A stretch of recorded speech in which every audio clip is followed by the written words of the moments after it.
भन्ने कुरा हामीले दशकको युवाहरूको सचेततापूर्वक परिचालन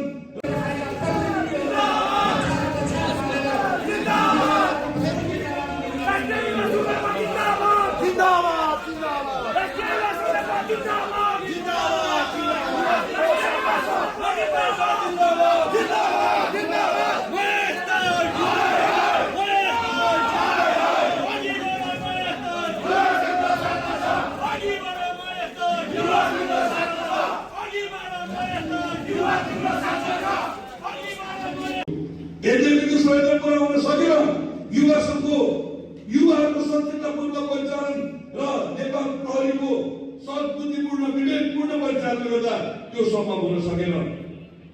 2 जना युवाले नाटक गर्छन् अनि मिडियामा त्यस्तो हुन्छ मानौ देशव्यापी 2 जनादेखि 2 लाख मान्छे इतिहासमा मिडियामा हुन्छ, किनभने एमालेका नेताहरूमाथि भएको आक्रमण उनीहरू खुसी मनाइरहेका छन्।